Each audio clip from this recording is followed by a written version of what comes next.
मैं आपकी class teacher Hindi second के साथ क्लास 6 के लिए ये पार्ट तीसरा है शब्द ज्ञान। सबसे पहले शब्द की परिभाषा। दो या दो से अधिक वर्णों की वह सामूहिक ध्वनि जिसका कोई सार्थक अर्थ हो। मैंने शब्द पढ़ाते वक्त ही आपको बताया था कि जब तक जिसका कोई सार्थक अर्थ निकले वही आपका शब्द कहलाता है।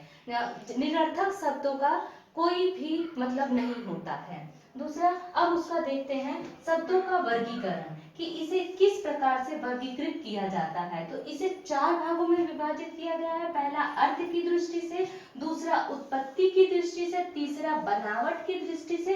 ध्यान रखिएगा, उत्पत्ति की दृष्टि से भाषा भी कभी कभी बोल दिया जाता है।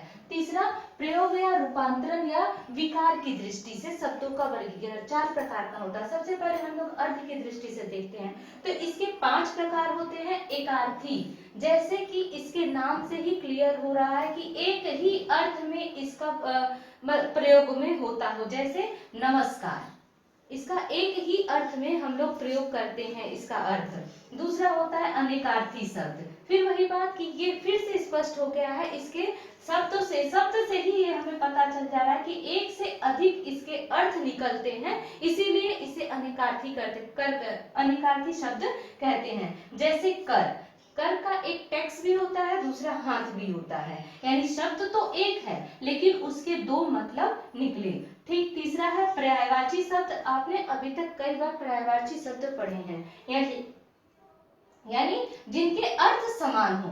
जैसे कमल का उदाहरण ले लिए तो कमल का हो गया राजीव, नीरज, इस प्रकार से कई। और विलोम शब्द जिनके अर्थ विरुद्ध हो, यानी विलोम शब्द आगे पीछे, आस पास, अंदर बाहर, इस प्रकार से।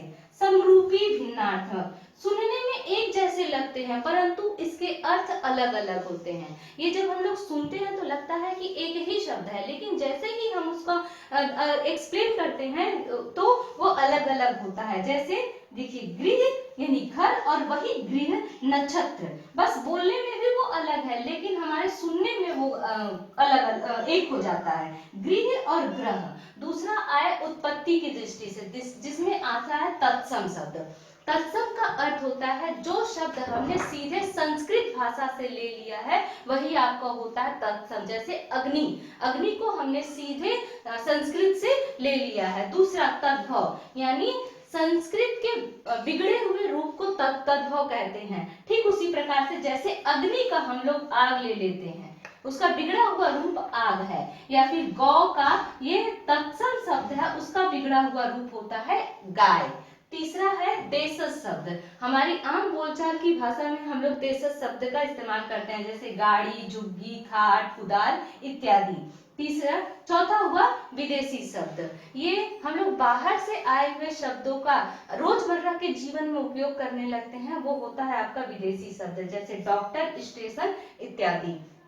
बनावट की दृष्टि से शब्दों का वर्गीकरण में तीसरा है बनावट की दृष्टि से। रूढ़ी, पहला उसमें रूढ़ी शब्द, खंडित करने पर यानी इसे अलग करने पर कोई भी अर्थ न निकले वो होता है आपका रूढ़ी शब्द। जैसे गोपाल शब्द मैंने दिया है तो इसे अलग अलग करने पर इसका कोई भी अर्थ नहीं निकलता है। दूसरा यौगिक शब्द, दो या दो से अधिक अधिक शब्दों के मिलने से यौगिक शब्द बनते हैं। जैसे होता है घुड़सवार, यानी घोड़े पर सवार। 2 या 2 से अधिक शब्द जब मिलते हैं तब ये यौगिक शब्द कहलाता है। तीसरा योग रूढ़ शब्द, इसका अपने आप में ही एक विशेष अर्थ होता है, वो होता है आपका योग रूढ़ शब्द। जैसे चारपाई, पवन सूत्री, ये भी यौगिक की तरह ही 2 शब्दों का योग ही होता है। चौथा आपका आया प्रयोग या रूपांतरण या विकार से। विकारी, लिंग वचन, आप आगे पढ़ेंगे या पढ़ भी चुके हैं आप लोगों ने इसके पहले। लिंग वचन तथा कारक, कारक हमारे 8 प्रकार के होते हैं, लगाने पर उसमें कोई परिवर्तन, मतलब उसे परिवर्तन हो, वही आपका विकारी शब्द होता है। जैसे लड़का का लिंग परिवर्तन करेंगे तो क्या होगा, लड़की। ठीक। दूसरा है अविकारी शब्द, लिंग वचन तथा कारक लगाने पर इसमें किसी भी प्रकार का कोई भी परिवर्तन नहीं होता है, वो आपका होता है अविकारी शब्द। हिरण और पर, इन शब्दों में आप लिंग, वचन और कारक लगाएंगे तो इसमें किसी भी प्रकार का कोई भी परिवर्तन नहीं होगा। अब इसके हम लोग प्रश्न उत्तर देख लेते हैं। पहला है शब्द की परिभाषा सुधारण लिखिए। तो ये उदाहरण मैंने नहीं दिया है, आपको स्वयं लिखना है। दूसरा, शब्दों के विभिन्न प्रकार लिखिए। ये 4 प्रकार के होते हैं, आप इस प्रयोग लिख दीजिएगा। तीसरा, अर्थ की दृष्टि से शब्दों के प्रकार, फिर से। चौथा, उत्पत्ति की दृष्टि से शब्दों के प्रकार लिखिए। पांचवा, प्रयोग की दृष्टि से शब्दों के प्रकार लिखिए। छठा, विकारी तथा अविकारी शब्दों में अंतर स्पष्ट कीजिए। सारा आपको इसमें दिया गया है, आप अपने उत्तर पुस्तिका में इसका जवाब लिख लीजिएगा। धन्यवाद।